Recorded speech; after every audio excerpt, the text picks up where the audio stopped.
Bine v-am găsit, bine v-am regăsit, dragilor din Zodia Pești, oriunde v-ați afla.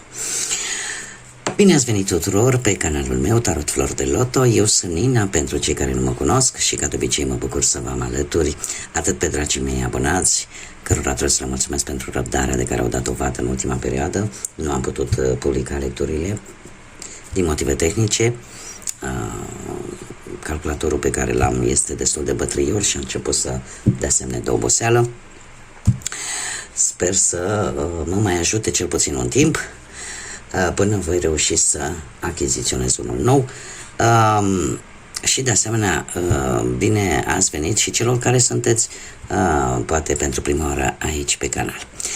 Azi voi face o lectură temporală, cum v-am obișnuit, fără limită de timp, o lectură pe care voi să o puteți urmări oricând doriți sau atunci când apare în viața voastră.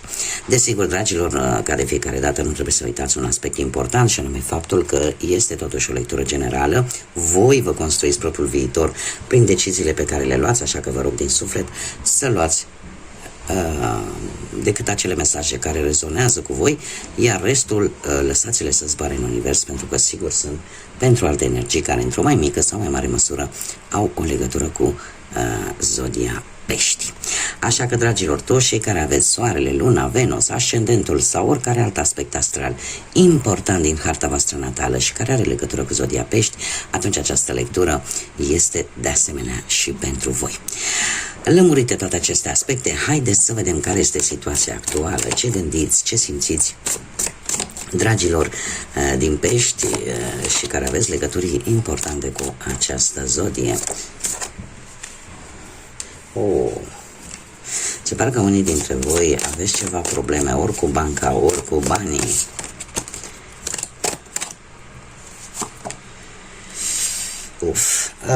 Da.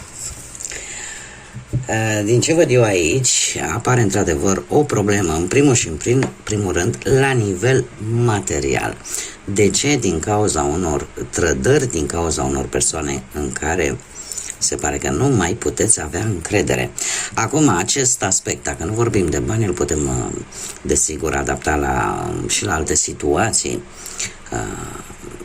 importante din viața noastră, alte aspecte importante ale vieții, cum ar fi, de exemplu, chiar și partea sentimentală, în care ceva aici s-a pierdut tocmai în urma unor trădări. Este clar, indiferent că vorbim de sentimente, că vorbim de bani, că vorbim de chiar și de parte profesională, aici cineva a trădat, cineva nu mai este de încredere, iar ceva se pare că s-a pierdut. Mergem mai departe să vedem ce ne spune și tarotul pentru voi. Ce vine pentru dragii mei din Pești sau cu legături importante cu această zodie în momentul lecturii pentru perioada imediat următoare. Ce vine pentru dragii mei din Pești?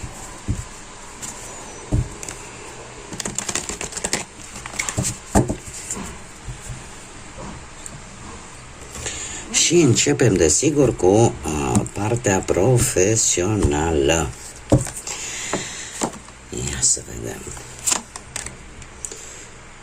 Nut de cupe. Dragii mei, se pare că ați avut tentația, ca să zic așa, ori să lăsați un loc de muncă care nu mai prezenta interes pentru voi, ori ați avut voi o decepție așa, pentru că nu ați obținut cam ceea ce vă doreați pe plan profesional și ați încercat oarecum să vă îndepărtați. Sau poate să încercați să vă puneți un pic în siguranță. Poate că ați încercat să rezolvați o anumită situație legată de muncă sau poate brusc ați renunțat, pur și simplu. Și ați încercat să căutați un alt job. În prezent avem un rege de spade, zodii de aer, Gemen, Balanță sau Vărsător, care poate reprezenta o energie destul de puternică. O persoană adultă, severă, cu un intelect foarte puternic, cu emoții foarte bine controlate și care, într-un fel sau altul, E posibil să vă cam deranjeze, să fie vreun șef, să fie vreun coleg, să fie cineva care să nu prea pună preț așa pe problemele voastre la nivel personal și care totuși să, cum să zic eu, să vă dea această tendință, această tentație de efectiv de a lăsa respectivul job, să vă facă să vă schimbați jobul.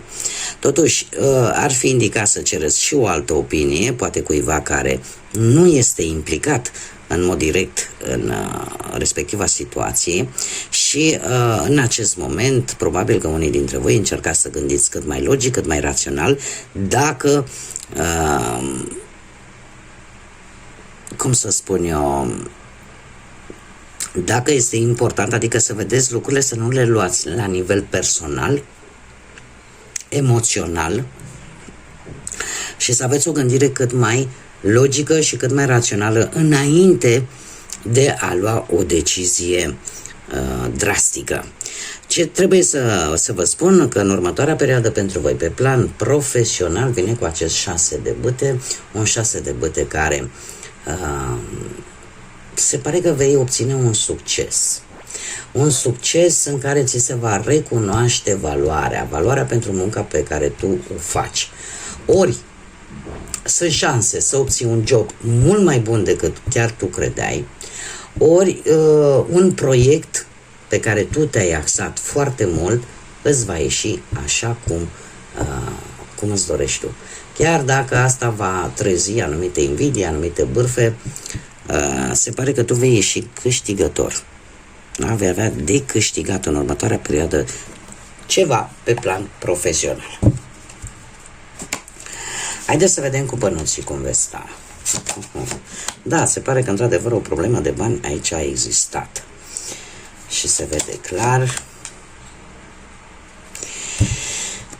Hei. Da. Avem într-adevăr o situație într-un trecut nu foarte îndepărtat în care chiar ai avut nevoie de ajutor. Ori că ai făcut o alegere rea, ori că ai suportat niște consecințe destul de dure în urma unor decizii pe care le-ai luat pe plan material, cert este că nu a fost bine deloc. În prezent avem un 2 de bâte care ne spune că pe plan financiar va trebui să ieși un pic din zona ta de confort, va trebui să ieși din, cum să spun eu, dintr-o anumită situație posibil familiară care te-a pus un pic în dilemă. E posibil ca toată această situație financiară complicată să implice mai multe persoane, chiar și în acest moment nu este foarte ușor pentru voi să luați anumite decizii în ceea ce privește banii și asta, de ce? Pentru că asta te va face să ieși din zona ta de confort, cum am mai spus, pentru a găsi soluții. Pentru a găsi soluții și pentru a menține un anumit echilibru între banii care intră și banii care ies. Mulți dintre voi veți avea curaj chiar să cereți ceva bănuți în plus la locul de muncă. Tocmai îndemnați, cum să spun eu, direcționați de situația pe care voi o aveți. Perioada imediat următoare pentru voi, dragilor, vine cu un 4 de cupe. Un 4 de cupe care îmi spune că șanse de a face ceva bănuți vor veni. Trebuie să fiți un pic mai atenți la anumite aspecte. Ori aceste șanse care vin să faceți bănuți nu sunt toate lapte și miere. Trebuie să le analizați, să dați dovadă, cum bine am văzut, de rațiune, de logică, să vi le folosiți în următoarea perioadă, dar șanse ca să faceți bănuți sunt. Și cel puțin în acest pachet de cărți trebuie să vă zic că lucrurile se vor rezolva pe plan material.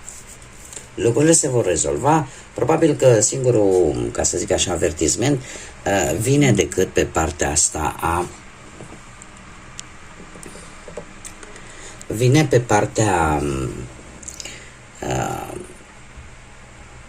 atenției, ca lucrurile să le vedeți cât mai clar, să analizați cât mai bine aceste oferte, dar eu văd un ușor echilibru în următoarea perioadă. Haideți să vedem pe partea sentimentală. Pentru cei care sunteți într-o pereche formată deja, într-o relație. Dragilor, voi ați traversat o perioadă destul de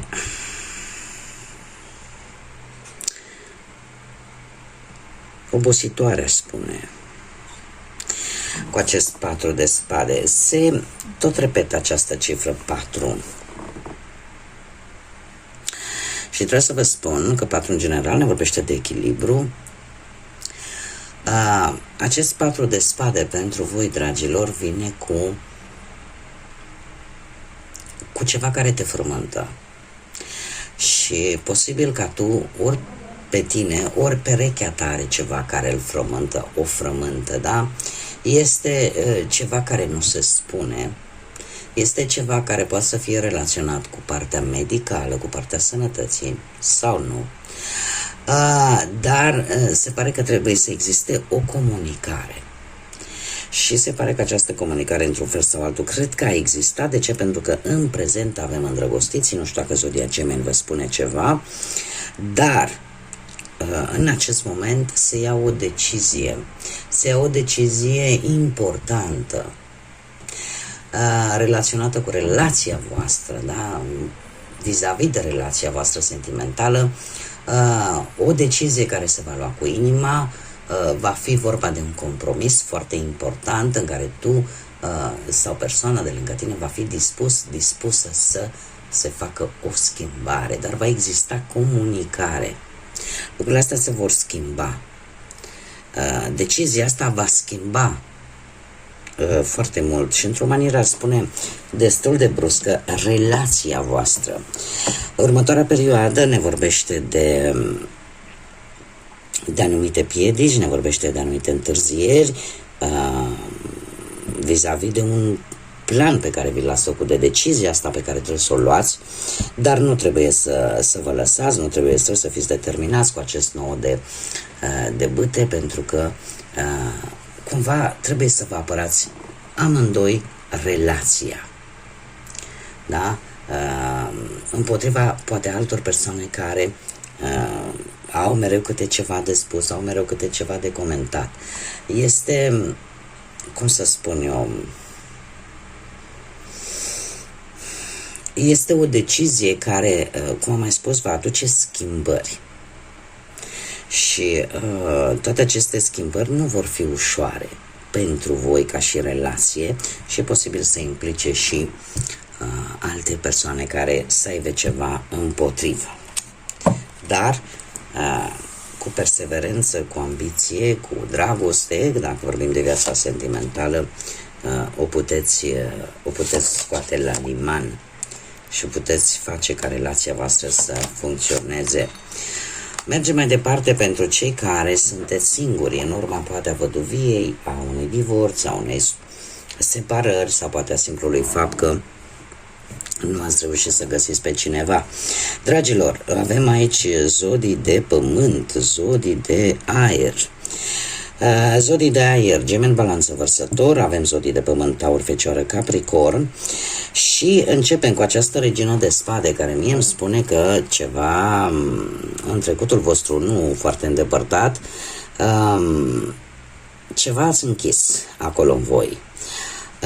Probabil că ați traversat destul de multe experiențe amoroase eșuate, poate unii dintre voi, poate că aveți o timiditate ieșită din comun. Cert este că cu ceva timp în urmă era foarte greu ca cineva să vă facă să scoateți la suprafață adevăratele sentimente pe care voi le simțiți atunci când sunteți poate îndrăgostiți, atunci când simțiți că iubiți pe cineva.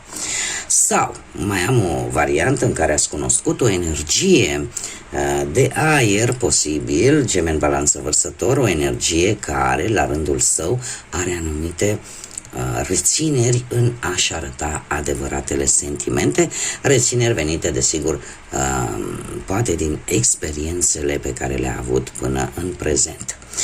În prezentul, în actualitate, dragilor, voi aveți un 8 de monede. Sunteți un pic mai concentrați poate pe muncă, pe a face bani și nu prea vă faceți voi așa timp pentru partea asta a iubirii.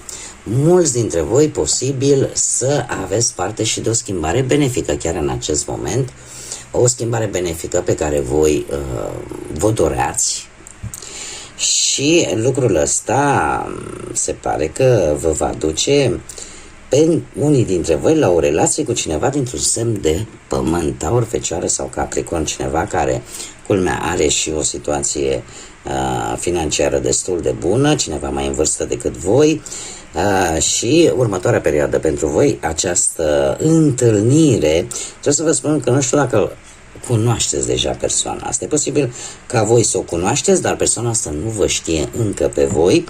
Asta așa ca un mic artificiu, ceva în plus. Ce ar fi de spus? E posibil să aibă legătură cu ceea ce faceți voi, cu activitatea pe care o faceți voi, să aibă legătură cu locul vostru de muncă, da? Sau cu ce vă ocupați voi. Acest rege de monede ne mai vorbește de asemenea de situația în care îți dai seama că tu ai destul de multe calități ca să poți atrage iubirea în viața ta și se pare că sunt mai șanse ca în perioada imediat următoare totuși să vină iubirea și pe strada voastră și să vină cu cineva care are, eu aș spune, are o situație, așa cum am mai spus, o situație materială destul de bunicică și unde voi nu va trebui să faceți altceva decât să fiți voi înși vă. Da? Chiar dacă poate sunteți criticați, poate de unii, apreciați de alții, dar asta este c'est la vie. Asta este viața, nu putem mulțumi pe toată lumea. Important este să fiți voi înși vă, să fiți varianta voastră cea mai bună. Iar eu zic că cu toate aceste lucruri deja te arăți lumii fix așa cum ești. Haideți să vedem ce ne spune oracolul Oceanului pentru voi, dragilor din Pești, sau cu legături importante cu această zodie. Și avem creaturile mării. Găsește ghidarea în timpurile grele și lasă ca lumina interioară să strălucească.